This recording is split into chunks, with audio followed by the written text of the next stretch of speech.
चलो आगे वापस। जाओ। ओके। अब ये जितना मैंने बताया उसमें से कुछ डाउट है क्या अभी तक? नहीं, ये तो आगे समझा मैं ये तो। समझ में आया ना? देखो जाकिर, हम है ना, ये टेक्निकल पे प्रैक्टिस नहीं कर रहे, हम इंटरव्यू ग्रेड प्रैक्टिस कर रहे हैं यहाँ पे। रन बुक क्या रहता है ये, मतलब पीडीएफ है क्या पूरा है? ये रन बुक मतलब तुम्हारा एक जैसा कि मैंने क्लस्टर को डिप्लॉय किया तो स्टेप बाय स्टेप, कि पहला स्टेप मैंने क्या लिया, सेकंड स्टेप क्या लिया, थर्ड स्टेप क्या लिया, उसको बोलते हैं रन बुक। एसओपी के जैसा ही सब कुछ, राइट? यस, एसओपी की वैसा बोल सकते हो, लेकिन रन बुक मतलब कैसा, कि इसमें ना each and every step, for example कुछ इशू आया है तुम्हारे पास, ठीक है, तुमने एक रन बुक बनाया उसका, और सेकंड टाइम अगर वही इशू आया ना, तो अगेन तुम है ना उसको सेम स्टेप के थ्रू है ना फॉलो करके उसको रिजॉल्व करोगे। जैसे कि एसओपी बोल चेक सकते लिस्ट हो। वगैरह बोल सकते, चेक लिस्ट हाँ, यस यस, जैसा चेक लिस्ट, बनाते हाँ हैं। सही है सही है, चेक लिस्ट, यस। डन, ये हो गया डन, ये हो गया डन, ऐसा। चलो ठीक है। ओके, चलो अभी हम करेंगे कंट्रोलर। फर्स्ट वन कौन सा है हमारा? डिप्लॉयमेंट। सेकंड क्या है हमारा? रिप्लिका। सेट, और एक है हमारा स्टेट फुल स्टेट सेट, और एक है हमारा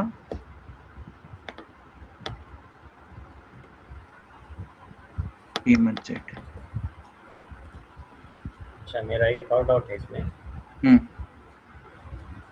जैसे कि ये सारी चीज़ें, डिप्लॉयमेंट हो गया, रेप्लिका सेट हो गया, सर्विस हो गया, ये डेटा सेट हो गया, इसका एक फ्लो रहता है क्या ये? ऐसा सब कुछ ये नहीं है मतलब, जैसे कि डिपेंडेंसी है क्या कुछ इसमें? जैसे कि डिप्लॉयमेंट है तो इसको सर्विस आएगा, सर्विस के थ्रू फिर डिप्लॉयमेंट में जाएगा,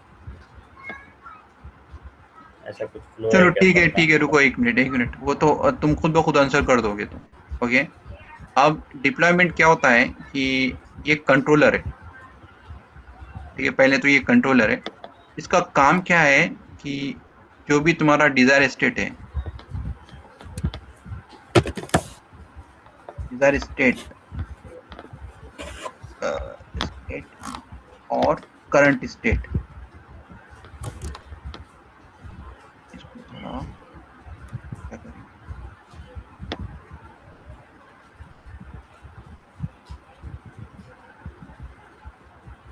ओके। अब जैसा मैंने बताया यहाँ पे कि हमारा डिजायर स्टेट कितना था? 3 था ना? YAML फाइल के अंदर हमने कितना कॉन्फ़िगर किया था? 3। जी। ठीक है? और ये जो क्लस्टर है हमारा यहाँ पर, ओके, इसमें हमको रिप्लिका रिप्लिका कितना दिखाई दे रहा है? 2।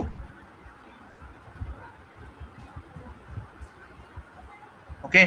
तो एक रिप्लिका कम है यहाँ पर, एक रिप्लिका मिसिंग है ना यहाँ पर, ठीक है? तो ये इन्हें चेक करेंगे डिप्लॉयमेंट कि भाई डिजायर स्टेट तो 3 है और मेरे को करंट स्टेट तो 2 दिख रहा है, ठीक है, मतलब एक मिसिंग है। तो डिप्लॉयमेंट कंट्रोलर किसको क्या करेगा? एपीआई सर्वर को कम्युनिकेट करेगा, ठीक है, जो तुम्हारा कंट्रोलर कंपोनेंट है। अब ये जो काम करेगा ना तुम्हारा, ये सिंगल कंपोनेंट नहीं है, ठीक है। डिप्लॉयमेंट कंट्रोलर किसका कंपोनेंट है? ये तुम्हारे कंट्रोल क्यूब कर। कंट्रोलर मैनेजर का कंपोनेंट है। तो क्यूब कंट्रोलर मैनेजर क्या बोलेगा एपीआई सर्वर को, कि जो तुमने डिप्लॉयमेंट बनाया था उसका रिप्लिका का काउंट कितना था? 3 था, डिजायर। ओके। और ये जो एंट्री है तुम्हारी 3 वाली, तुम एक बार और अच्छे से देख लेना वो डॉक्यूमेंट। ओके। ये जो 3 एंट्री है ये कहाँ पे स्टोर है? ये तुम्हारे है ईटीसीडी डेटाबेस के अंदर। ओके। कंट्रोलर ने कैसा मॉनिटर किया? कंट्रोलर ने मॉनिटर किया एपीआई सर्वर के थ्रू ईटीसीडी डेटाबेस को। तो उसको कितना रिप्लिका मिला? 3 मिला। ओके। और जब उन्हें करंट स्टेट देख रहा है उसको 2 रिप्लिका दिख रहे क्लस्टर के अंदर। ओके। तो ये मिसमैच हो गया ना, ये जो करंट हाँ। स्टेट है तुम्हारा और डिजायर स्टेट है वो मिसमैच है। तो डिप्लॉयमेंट है ना एपीआई सर्वर के थ्रू एक पॉड फिर से बनाएगा तुम्हारे क्लस्टर के अंदर। ओके, यही काम है बस।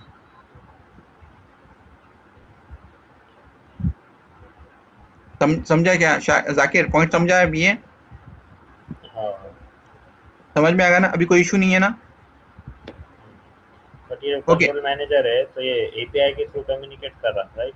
देखो, जो भी कम्युनिकेशन होगा ना वाया एपीआई के थ्रू ही होगा, कितना भी काम होगा। बट ईटीसीडी का तो कम्युनिकेशन नहीं रहता ना इसके पास। नहीं, एक बार फिर से बोलो, क्या बोला? मैं बोला कि ईटीसीडी का इसके पास कनेक्शन नहीं रहता ना, कम्युनिकेशन नहीं रहता ना ईटीसीडी से। हाँ, देखो, ये जो तुमने बोला ना, तो यहाँ देखो, ये आर्किटेक्चर डायग्राम इधर दिख रहा है कि यहाँ पे हर एक कंपोनेंट किससे कम्युनिकेट कर रहा? एपीआई सर्वर एपीआई से। सर्वर से, और एपीआई सर्वर किससे कम्युनिकेट कर रहा? ईटीसीडी डेटाबेस से। ईटीसीडी से। तो जितना भी काम होगा ना एपीआई सर्वर के थ्रू ही होगा। एक कंट्रोलर है ना यहाँ पे, जो मैं बोल रहा हूँ ना, डिप्लॉयमेंट का कंट्रोलर, यहाँ पे स्टेट है ना तुम्हारा, ये कंटिन्यूसली मॉनिटर कर रहा तुम्हारे ईटीसीडी डेटाबेस को।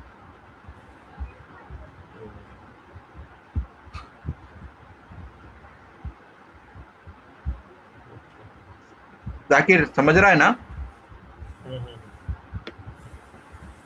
अब देखो समझ रहा यहाँ हूँ। पे यूजर ने ना kubectl क्रिएट डिप्लॉयमेंट किया 3 रिप्लिकेशन के लिए, ठीक है? तो एपीआई सर्वर के पास गया वो रिक्वेस्ट, ठीक है? एपीआई सर्वर के बाद वो कहाँ पर गया? शेड्यूलर। अब ये देखो, शेड्यूलर, कंट्रोलर और ये इसका तो काम नहीं है यहाँ पे, सॉरी, ये इसका काम नहीं है, ठीक है? तो ये क्यूब कंट्रोलर है और क्यूब शेड्यूलर क्या कर रहे हैं? कंटिन्यूसली मॉनिटर कर रहे हैं किसको? एपीआई सर्वर को, कि एनी रिक्वेस्ट, न्यू रिक्वेस्ट है क्या। शेड्यूलर क्या कर रहा है? चेक कर रहा है कि कोई पॉड है जो है ना नॉट रनिंग स्टेटस पर है, नॉट रिसोर्सेस अवेलेबल, क्या बोलेंगे इसको, पेंडिंग स्टेटस पे, सॉरी, कोई पेंटिंग। कोई पॉड है जो पेंडिंग स्टेटस पे है, तो शेड्यूलर क्या करेगा? उसको एक हेल्दी वर्कर नोड असाइन कर देगा। जैसे ही तुमने रिप्लिका 3 बोला ना, वो जाके कहाँ पे जाके एंट्री से होगी? ईटीसी डेटाबेस के अंदर। तो कंट्रोलर क्या कर रहा? मॉनिटर कर रहा हूँ वहाँ पर, ठीक है? 3 रिप्लिका है वहाँ पर, ठीक है? और मुझे 3 रिप्लिका क्लस्टर के अंदर नहीं दिखाई दे रहे हैं यहाँ पर, वर्कर नोड के ऊपर।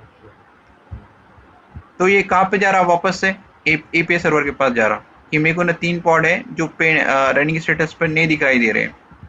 तो इन्हें एपीआई सर्वर क्या करेगा? वापस इसको रिक्रिएट कराएगा, कम्युनिकेट करके किसको? ये क्यूबलेट को। और रनिंग स्टेटस पे नहीं है, कौन बता रहा है यहाँ पे इसको? ये क्यूबलेट बता रहा है उसको। राइट। ओके, अभी ये क्वेश्चन, ये समझ में आया ना डिप्लॉयमेंट का? अभी इतना समझ में आया ना, डिजायर स्टेट और करंट स्टेट कौन मेंटेन करता? डिप्लॉयमेंट कंट्रोलर करता। कैसे करता? वही उसका फिर ये पूरा आर्किटेक्चर है फिर ये। एपीआई के देखो, अभी है ना, मैंने तुमको ये डॉक्यूमेंट दिया था पढ़ने के लिए, ओके? अगर नहीं समझा तो मुझे बोलो जाके। हाँ, वही कुछ चीजें समझी उसमें से, बट कुछ चीजें नहीं समझी। एक बार जैसे फिर से कि पढ़ो, अगर अगर एक बार फिर से पढ़ो, ये 5 दिन में, और फिर से पढ़ो इसको, 10 बार पढ़ लो, ठीक है? एक दिन में 2 बार भी बोले तो 5 दिन में 10 बार हो जाता है।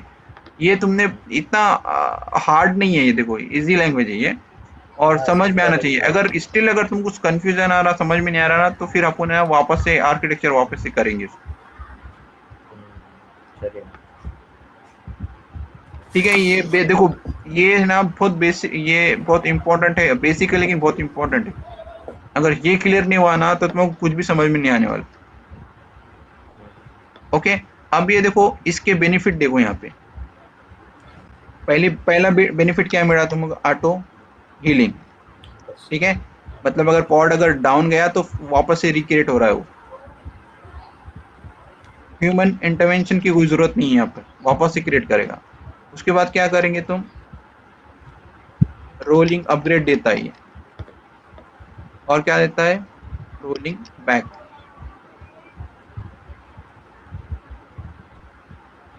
और वर्जनिंग हिस्ट्री, ठीक है? लेकिन डिप्लॉयमेंट है ना डायरेक्टली काम नहीं करता। डिप्लॉयमेंट क्या करता? जो भी 3 रिप्लिका है, 3 रिप्लिका बना रहा है, तो ये इसके नीचे जो लेयर इंजन है वो रिप्लिका सेट होगी,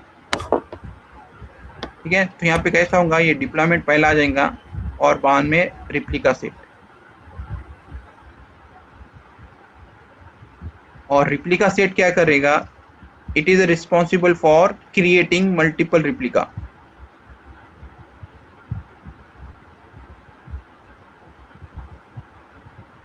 ओके, राइट। चलो ठीक है। अब तुम्हारा क्वेश्चन ये बनना चाहिए कि अगर डिप्लॉयमेंट रिप्लिका सेट बनाता है तो फिर मैंने रिप्लिका सेट अलग से क्यों लिखा है यहाँ पर।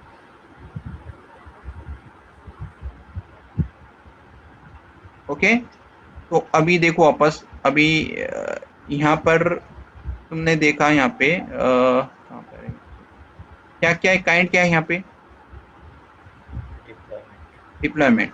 ठीक है, अब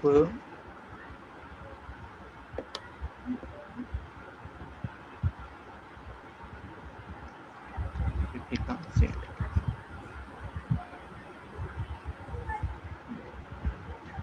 ओके, अभी यहाँ पे काइंड क्या है यहाँ पर, रिप्लिका सेट है ना यहाँ पे, ये रिप्लिका सेट है और ये क्या है, डिप्लॉयमेंट है। अब तुम्हारा ये क्वेश्चन बनना चाहिए, जब रिप्लिका सेट अवेलेबल था तो फिर डिप्लॉयमेंट क्यों आया।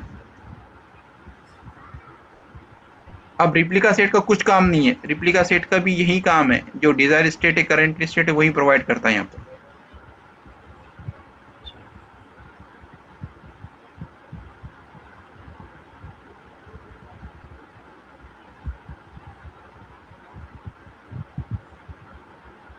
ठीक है,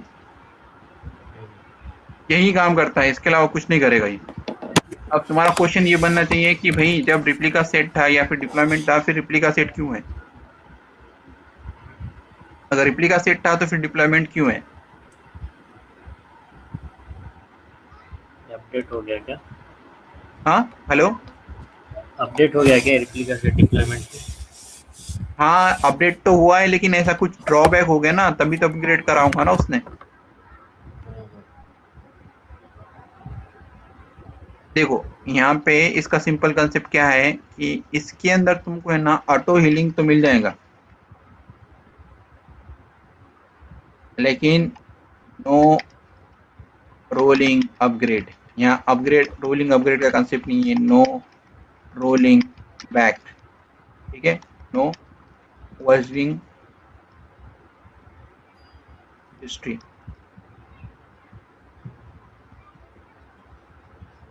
ठीक है, इसमें रोलिंग अपडेट और रोलिंग बैक कैसा हो रहा है डिप्लॉयमेंट इसमें अपग्रेड इसका ये फ्यूचर है, में? डिप्लॉयमेंट ये इसका फ्यूचर है। ठीक है, और इसके पास रोलिंग अपग्रेड रोलिंग बैक इसलिए हो रहा है क्योंकि इसके पास वर्जनिंग कंट्रोल है। ठीक है, फॉर एग्जाम्पल तुम्हारा यहाँ पे देखो, ये वर्जन एक वर्ड है, यहाँ पे तुमने क्या किया, अपग्रेड किया, एप्लीकेशन अपग्रेड। तो यहाँ चलो ठीक है, यहाँ से फॉर एग्जाम्पल पैकेज अपग्रेड किए तुमने यहाँ पे, तो ये वर्जन कितना हुआ इसका, ये हुआ 1। ठीक है, और वापस क्या किया तुमने, अपग्रेड, यहाँ पे एप्लीकेशन अपग्रेड किए हैं, इसका वर्जन कितना है, बी। ओके, यहाँ पे वर्जनिंग 3 है, यहाँ पे क्या तुमने माइनर अपग्रेड किया। ओके, तो ये जो चीज है ना, इसको क्या बोलते हैं अपन, वर्जनिंग हिस्ट्री। 1 2 3 4 5। तो अगर तुमको लगा कि मैंने अपग्रेड में कुछ प्रॉब्लम था, ये अपग्रेड बराबर नहीं, मतलब इसको मुझे रोल बैक करना है, तो तुम वर्जन V2 पे जा सकते हो, और इसको ये चीज को क्या बोलते हैं अपन, रोल बैक। तो इस केस में ना यहाँ पे वर्जनिंग हिस्ट्री नहीं है यहाँ पर, रिप्लिका सेट के अंदर, इसलिए तुम्हारा अपग्रेड भी नहीं होता और रोल बैक भी नहीं होता। अगर तुमको करना है, सपोज रिप्लिका सेट को अगर करना है, तो फिर एक डेडिकेट रिप्लिका सेट और बनाना पड़ेगा। अच्छा।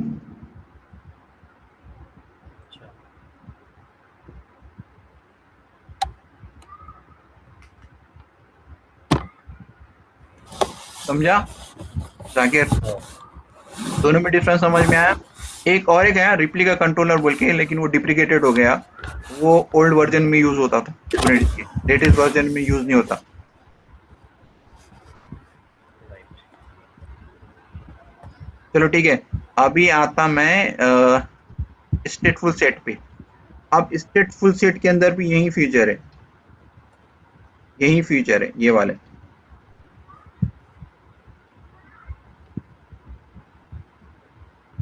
यही फीचर है ये वाले।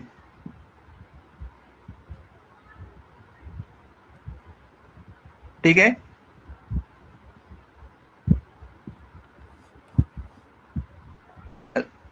जाकिर नजीब ठीक है ना? नेक्स्ट हाँ पॉइंट पे जाओ। हाँ हाँ नहीं आवाज तो आ रहा है। देखो हाँ, राइट डिप्लॉय में। चलिए। हाँ तो अब स्टेटफुल सेट में भी यही फीचर है। अब नेक्स्ट पॉइंट पे जाऊँ मैं, इस डिमन सेट पे। नहीं मतलब इसमें फ़र्क कुछ भी नहीं है, मतलब अपन अगर डिप्लॉयमेंट सेट यूज़ कर रहे हैं या हाँ स्टेटफुल सेट यस यूज़ यस, कर रहे चलो हैं। ठीक है ठीक है। हाँ अच्छा है, ऐसा क्वेश्चन पूछते जाओ।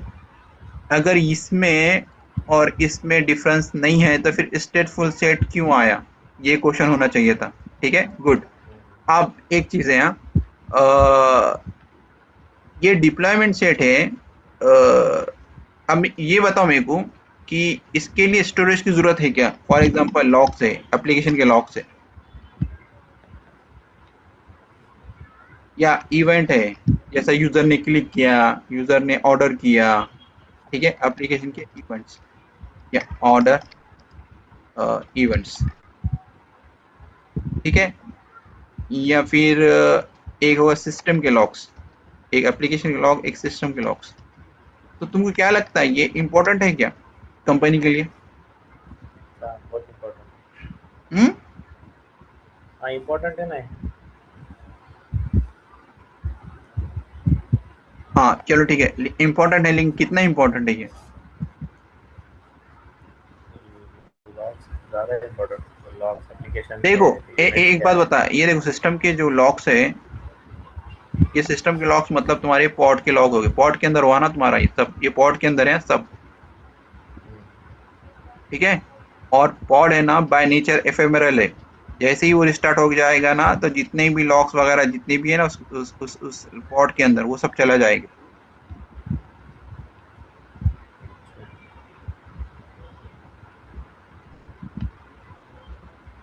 और ये सिस्टम एप्लीकेशन ये बाहर का है ना, तो कॉल का ही है। चलो ठीक है, ये इवेंट छोड़ दो। मैं आपको थोड़ा वो कर रहा, चलो ठीक है। अब ये लॉक्स बोलो मेरे को, एक एक लॉग हुआ कंटेनर का, और जो इवेंट है वो तुम्हारे पॉड के, ये इंपॉर्टेंट है क्या? जब तक रनिंग है तब तक इम्पोर्टेंट, जैसा कि अभी एफएमएल है, वो उड़ गया तो फिर वो भी उड़ जाएगा। हाँ ओके, तो ये कंपनी के, अगर कंपनी ने अगर ये लॉक्स स्टोर करते रही, तो उसको तो उसको तो स्टोरेज लेना पड़ेगा ना। स्टोरेज, हाँ स्टोरेज स्टोरेज लेना ज़्यादा पड़ेगा ना, चाहिए पेड। उसको। हम्म, अननेसेसरी चार्जेस देना पड़ेंगे स्टोरेज की। राइट। ठीक है। तो ये जो लॉक्स, जो जरूरत नहीं है हमको स्टोर करने का, ऐसे कंपोनेंट जिसका हमें जरूरत नहीं है कोई स्टोरेज। ठीक है। तो ऐसे एप्लीकेशन को हम क्या बोलते हैं? स्टेटलेस। ठीक है। No need to store data.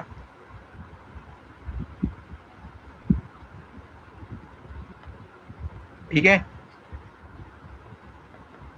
अब तुमने एक एक क्वेश्चन पूछना चाहिए कि अगर यहाँ पे डेटा को स्टोर करने की जरूरत नहीं है, तो क्या मैं माई एसक्यूएल का जो सर्वर है डिप्लॉयमेंट के थ्रू डिप्लॉय कर सकता हूँ क्या? क्वेश्चन बनना चाहिए ना ये। नहीं, मुझे स्टोरेज चाहिए, इसके लिए डिप्लॉयमेंट के अंदर स्टोरेज चाहिए। Yes no? कर सकते हैं ना, स्टोरेज चाहिए तो। चलो अब मैंने क्या किया, ये डिप्लॉयमेंट के थ्रू एक एसक्यूएल का सर्वर बनाया। तो अब ये बताओ मेरे को, एसक्यूएल सर्वर कब यूज करते हैं?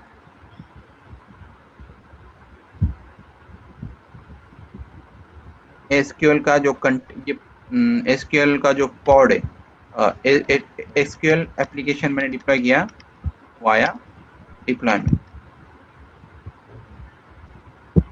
ठीक है। स्टोरेज पर है। एसक्यूएल कब यूज करते हैं हम?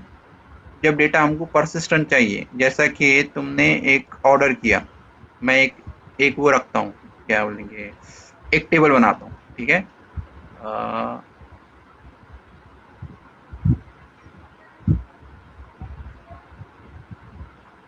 ये तुम्हारा डेटा है,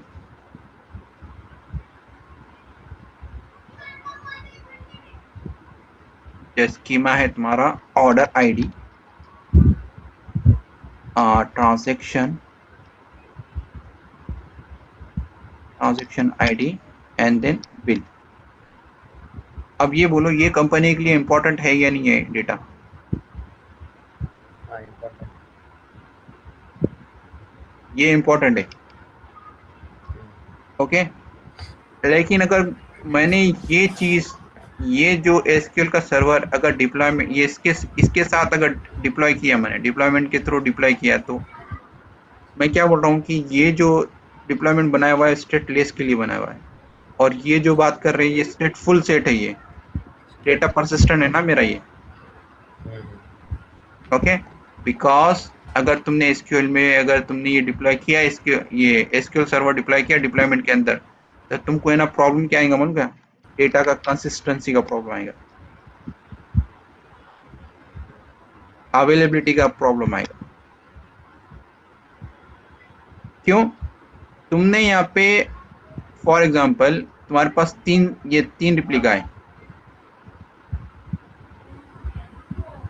ये तीन रिप्लिका है, ठीक है। तो इसके लिए ना बेस्ट प्रैक्टिस क्या है यहाँ पे, कि तुम्हारे पास तीन स्टोरेज होना चाहिए यहाँ पे।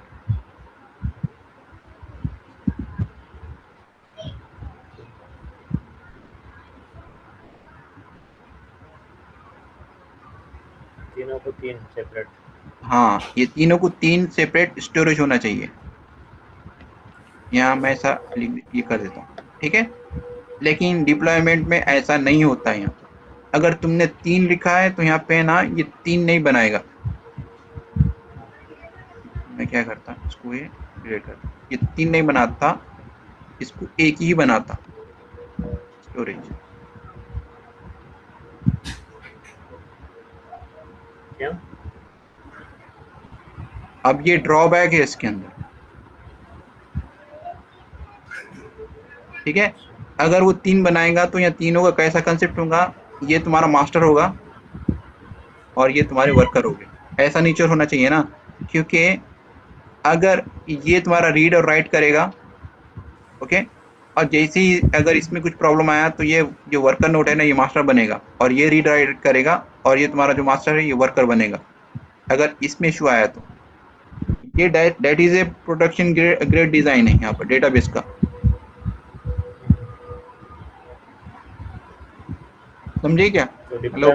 डिप्लॉयमेंट के थ्रू करते ही क्यों है फिर, क्या नहीं करते ना? तो अब अभी अभी जितना तुमको समझ में आया, तो ये कर सकते हैं कि नहीं कर सकते, ये बताओ मेरे को भी। कर सकते बट नहीं करना चाहिए फिर। ये तो एक ही क्यों बंदा क्यों ना। नहीं करना पड़ेगा? ये देखो, ये दो प्रॉब्लम है यहाँ पे, अवेलेबिलिटी का प्रॉब्लम है, डेटा डेटा कंसिस्टेंसी। कंसिस्टेंसी का प्रॉब्लम है, ठीक है। तो यही दो प्रॉब्लम को सॉल्व करने के लिए हमारा स्टेटफुल सेट है यहाँ पर। यहाँ पे एक ड्रॉबैक है, यहाँ पे ड्रॉबैक क्या है मालूम क्या है? यहाँ पे जो है ना, जो नेम आएगा तुम्हारे पॉट का, तो वो रैंडम नेम आएगा, कुछ भी आ सकता, एक्स वाई जी जेड वाई ए। मैं वो प्रैक्टिकल में बताऊंगा, ठीक है, नेक्स्ट वीक में इसका प्रैक्टिकल करेंगे। लेकिन स्टेटफुल सेट में क्या होता है मालूम क्या? अगर तुमने यहाँ पे तीन रिप्लिका बनाया, इसका नेचर है ऐसा। अब मुझे वो मत पूछना कि कैसा हो रहा है यहाँ पे, ठीक है। अगर तुमने यहाँ पे एसक्यूएल सर्वर के तीन पॉड बनाए, ओके, ये तीनों पॉड को है ना एक यूनिक नेम मिलेगा, ठीक है। जैसा कि यहाँ पे एसक्यूएल 0, ठीक है, इसको मिलेगा एसक्यूएल 1, और इसको मिलेगा एसक्यूएल 2, सॉरी, ओके। अगर ये पॉड यहाँ पे कैसा होगा मालूम क्या? ये होगा तुम्हारा मास्टर, ये होगा तुम्हारा मास्टर, ये होगा तुम्हारा वर्कर। ठीक है, तो जो भी ऑपरेशन होंगे ना तो ये मास्टर के अंदर होंगे, रीड और राइट के, और ये सिंक होंगे ये एक दूसरे के साथ। अच्छा। ओके, तो ये रीड राइट करेगा, जो भी डेटा आएगा यहाँ पे आएगा वो, ये आर और ये डब्ल्यू, और यहाँ पे खाली रीड करेगा ये। तो इसमें जो डेटा होगा मास्टर के ऊपर, ये सेम डेटा है ना तुम्हारे इसमें भी होगा, वर्कर के अंदर भी होगा, वन के अंदर भी और टू के अंदर भी। अगर ये डाउन चले गया तो ये तुम्हारा मास्टर बनेगा सेकंड वाला, और ये अप आएगा ना तो उसको यही नेम मिलने वाला है, एसक्यूएल 01 ही वाला नेम मिलेगा। क्यों? Because of network identifier.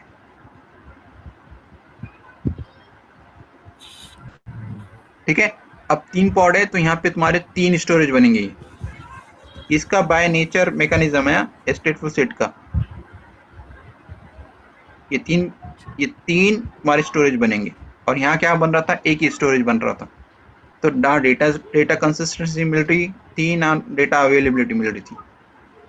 Okay, अगर ये स्टोरेज भी चला गया तो तुम्हारा डेटा पूरा चलेगा। पहले तो डेटा कंसिस्टेंसी नहीं है तो जरूरत ही नहीं है इसका। ओके, और ये होता है तुम्हारा, ये ऐसा मैकेनिज्म होता है। देखो ये इसको कनेक्ट, ये इसको कनेक्ट, ये इसको कनेक्ट, और ये इसके साथ सिंक, ये इसके साथ सिंक, ये इसके साथ सिंक, और ये इसके साथ सिंक।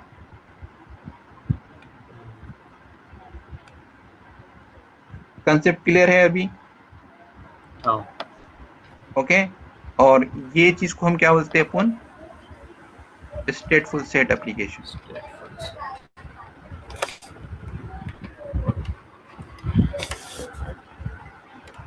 जैसे कि तुम्हारा हुआ एसक्यूएल हो गया, Mongo Mongo Mongo dB. MongoDB। Okay, जितने भी डेटाबेस है,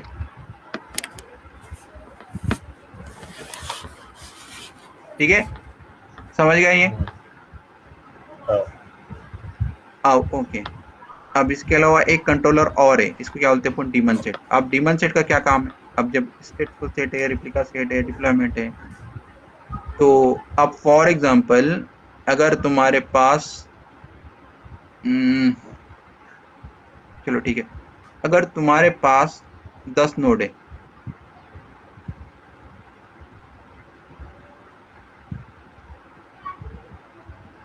और तुमने क्या किया, चलो ठीक है,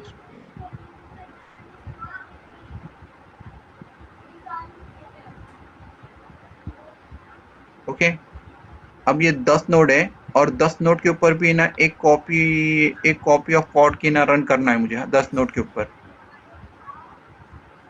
ठीक है, इवन अगर मैंने 10 नोड है उसके बाद मैंने और वापस से है ना 5 नोड और फिर से ऐड, तो ये 5 नोड के ऊपर भी मेरी एक कॉपी ऑफ पॉड की रन होना चाहिए। ओके, तो ये किस सिनेरियो में मैं ऐसा कर सकता हूँ कि यार मुझे ना एक पॉड यहाँ पे भी रन, यहाँ पर भी, यहाँ पर भी, यहाँ पर भी, यहाँ पर, यहाँ पर, यहाँ पे, पूरे नोड के ऊपर, इवन ये डिलीट हो या क्रिएट हो।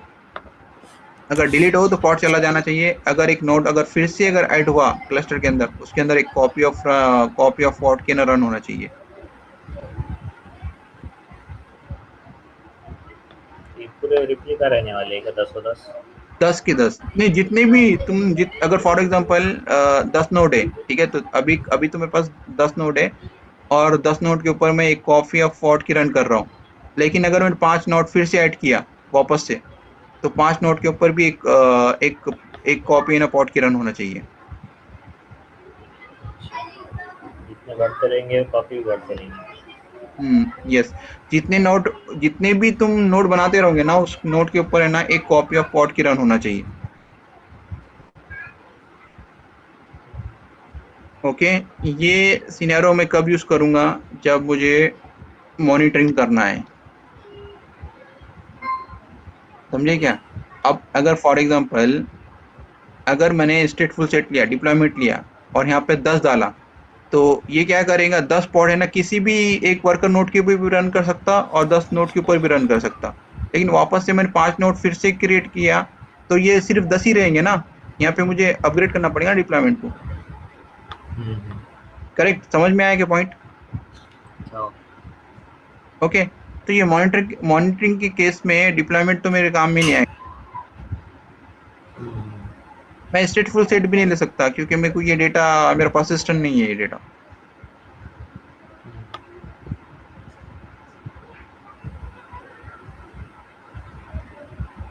समझा ना? सिर्फ मॉनिटरिंग के केस में ही हो रहा ना? हाँ, मॉनिटरिंग है या फिर कोई एक एजेंट मुझे रन करना है, लॉक्स लेना है मुझे, एक क्लस्टर के लॉक्स लेना है, नोड के लॉक्स लेना है, या सीपीयू मेमोरी के लॉक्स लेना है, एप्लीकेशन के लॉक्स लेना है, तो मुझे एक एजेंट रन कराना कराना पड़ेगा ना जो मॉनिटर करे उसको।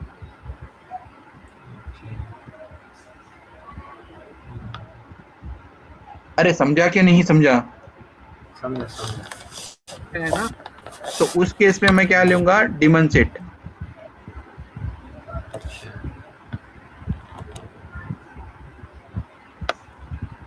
पॉइंट क्लियर है अब? हाँ। कोई डाउट अभी तक? तो ये टेम्पररी रहेगा क्या डेमन से? Temporary in the terms of? तो वर्क कैसा रहेगा मतलब? देखो जैसे कि अभी यार, आपने बोले लॉग के हिसाब से आ रहा हो। देखो इधर देखो, लॉक्स के हिसाब से। जैसे लॉग लेना है वो करना है। हाँ, ये लॉग कैप्चर करेगा ये लॉग कैप्चर करेगा हर एक नोड के ऊपर का। अगर तुमने एक मॉनिटर एजेंट रन कराया, तो अगर मैंने डिप्लॉयमेंट के थ्रू किया तो क्या प्रॉब्लम होगा कि एक नोड के ऊपर मल्टीपल पॉट की कॉपी आ सकती है, यहाँ पे यहाँ 5 और यहाँ 5।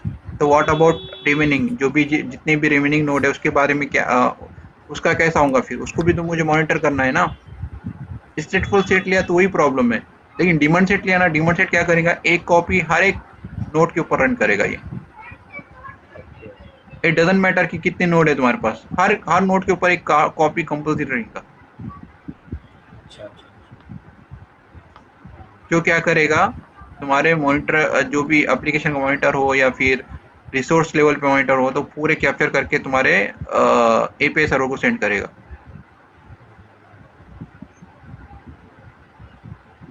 राइट। ठीक है? समझ में आएगा ना? डिप्लॉयमेंट, रिप्लिका सेट, स्टेटफुल सेट और डिमांड सेट। हाँ। अगर मैं क्वेश्चन पूछूं तो आएगा ना?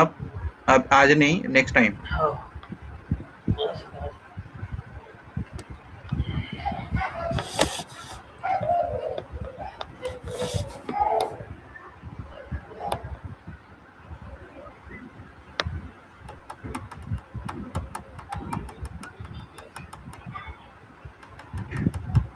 ओके, चलो ठीक है, फिर आज खत्म करते हैं यार यहाँ पे। हेलो? चलिए चलिए। चलेगा? मैं इसके notes yes they sir, yes दूंगा। सर। हाँ, नजीब क्या बोले?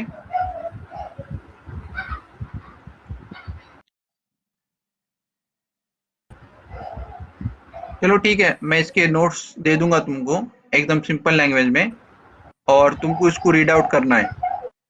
लेकिन एक बार फिर ओके से ओके। मैं नेक्स्ट वीक में ना वापस से तुमको ना ये बता दूंगा यार, ये आर्किटेक्चर। ठीक है?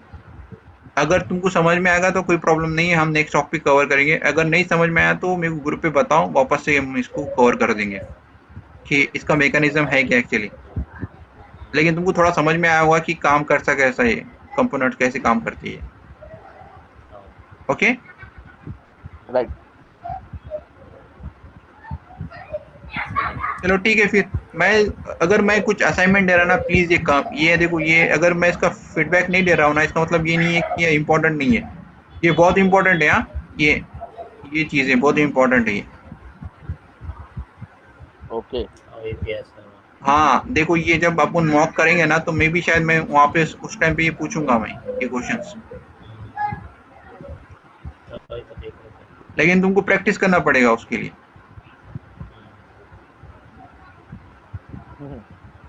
जितने भी डाल रहा हूँ, ये देखो ये डॉक्यूमेंट, ये पूरे रीड आउट करो यार।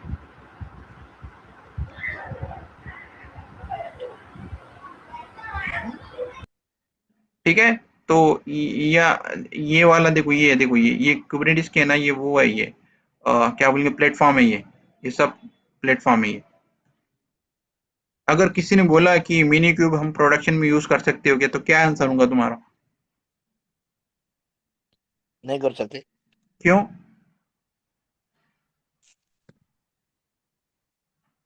यहाँ पे नहीं है तो मतलब नहीं है क्या, मतलब कोई रीजन होगा ना, मिनी क्यूब क्यों यूज नहीं कर सकते हम? स्टेबल नहीं होगा। स्टेबल? नहीं स्टेबल वो तो नहीं है। ये भी नहीं होगा, स्टेबल तो ये भी नहीं है, क्यूबेडियम भी नहीं है स्टेबल।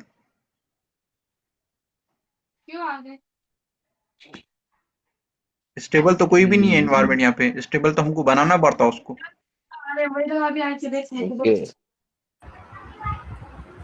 एक ही नोड पे मैं ही क्यों यूज कर सकता हूँ, मतलब कि मल्टी क्लस्टर यूज ये कर स्टैंड सकता अलोन क्लस्टर है ये वाला एक ही हूँ। नोड होता है यहाँ ठीक है। पे। टेस्टिंग पर्पस के लिए है। What about kind? Okay okay. Kind यानी कि कुबरनेटिस इन द डॉकर, एक यूज पे अपन क्लस्टर यूज कर सकते हैं। जैसा कि अपन क्लस्टर यूज कर रहे हैं ना, वैसा काइंड के अंदर डॉकर के अंदर ही, कंटेनर के अंदर अगर क्लस्टर देखो बना सकते एक बात बोलो, अगर किसी ने बोला कि यहाँ पे we are using OpenShift but your expertise in GK, तो क्या आंसर है तुम्हारा? हैं। ये एक यूजिंग इंटरव्यू है, ओपन शिफ्ट। हाँ ओपन शिफ्ट में उनका रिक्वायरमेंट है और तुम्हारा एक्सपर्टीज क्या है, जीके, तो आंसर क्या होगा तुम्हारा? आंसर ये है कि वर्किंग तो पूरा वही है, सिर्फ इंटरफेस का फर्क है। हाँ करेक्ट करेक्ट। तो एंड कंपोनेंट ऑफ द वही डे ना, रहेगा बस। You are actually working Kubernetes not OpenShift. और इसमें भी कुबरनेटिस पे ही बस। आप काम करते हो तुम, इसमें भी कुबरनेटिस पे, और जितने भी कंपोनेंट वो पूरे कुबरनेटिस के कंपोनेंट है।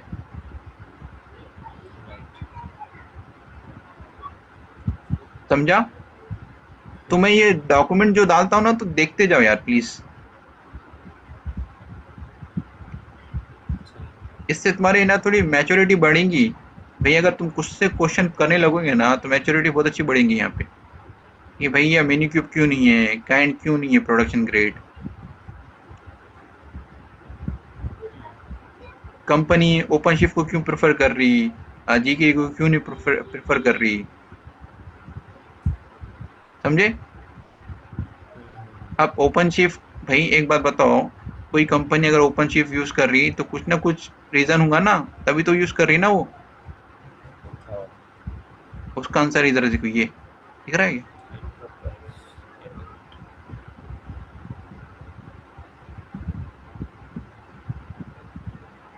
समझे? अगर कोई कंपनी जीके यूज कर रही तो उसका आंसर ये देखो, ये यहाँ पे ये ए के एस है तो ये है, फिर ए के एस है, ई के एस है तो ये है, ए के एस है तो ये है। समझे?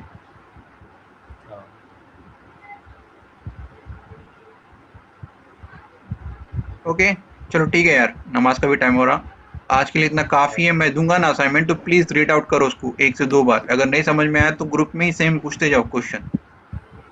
ठीक है, चलिए ग्रुप में ये बात प्रैक्टिस से ही करेंगे। है तुम्हारा इंटरव्यू क्रैक होगा, मैं अभी स्ट्रेट फॉरवर्ड बोल रहा हूँ।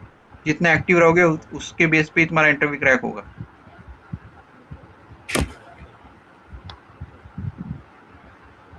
ठीक है, चलो टेक केयर, ओके। अल्लाह हाफिज।